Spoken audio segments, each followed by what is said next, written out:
Saudaraku, menjelang pemeriksaan pakar telematika Roy Suryo menjadi tersangka, kuasa hukumnya Ahmad Gozzinuddin mengaku pihaknya saat ini masih bersikap tenang menjalani proses hukum tersebut. Sebelumnya, Roy Suryo bersama 7 orang lainnya ditetapkan sebagai tersangka oleh Polda Metro Jaya dalam kasus dugaan ijazah palsu Jokowi pada 7 November 2025 kemarin. Berikut informasi selengkapnya.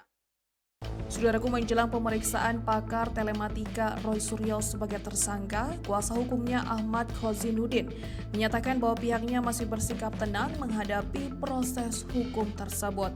Roy Suryo merupakan salah satu dari 8 orang yang ditetapkan sebagai tersangka oleh Polda Metro Jaya dalam kasus dugaan ijazah palsu yang menyeret nama Presiden Joko Widodo atau Jokowi. Penetapan tersangka dilakukan pada Jumat 7 November 2025.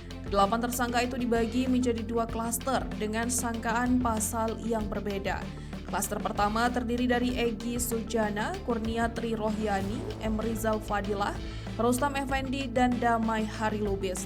Mereka dijerat dengan pasal 310 KUHP tentang pencemaran nama baik dan fitnah, pasal 311 KUHP tentang fitnah, pasal 160 KUHP mengenai penghasutan, serta pasal 27A junto pasal 45 ayat 4 dan atau pasal 28 ayat 2 junto pasal 45A ayat 2 Undang-Undang Informasi dan Transaksi Elektronik atau ITE.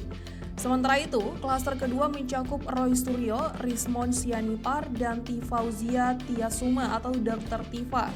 Ketiganya dijerat dengan pasal 310 dan 311 KUHP, serta sejumlah pasal dalam Undang-Undang ITE, antara lain pasal 32 ayat 1 junto pasal 48 ayat 1, pasal 35 junto pasal 51 ayat 1, pasal 27A junto pasal 45 ayat 4, dan pasal 28 ayat 2 junto pasal 45A ayat 2. Pasal-pasal tersebut berkaitan dengan tindakan mengubah atau memanipulasi data, menyebarkan informasi yang bersifat menghasut, menimbulkan kebencian maupun menyerang kehormatan seseorang melalui tuduhan yang tidak berdasar.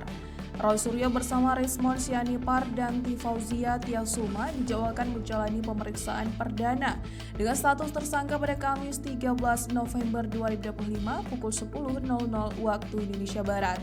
Hal ini disampaikan oleh Kabid Humas Polda Metro Jaya, Kombes Pol Budi Hermanto, yang menyebut bahwa ketiga tersangka akan hadir sesuai jadwal pemeriksaan.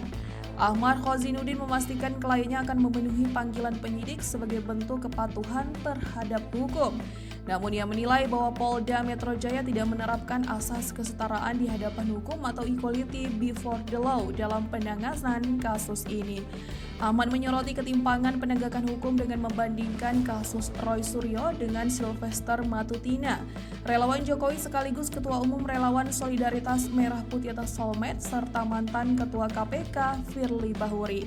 Menurutnya, meskipun Mahkamah Agung pada Mei 2019 telah menjatuhkan vonis 1,5 tahun penjara kepada Sylvester Matutina dalam kasus pencemaran nama baik terhadap Yusuf Kala melalui putusan kasasi nomor 287K /Pit-Garing 2019, hingga kini eksekusi terhadap putusan tersebut belum dilakukan.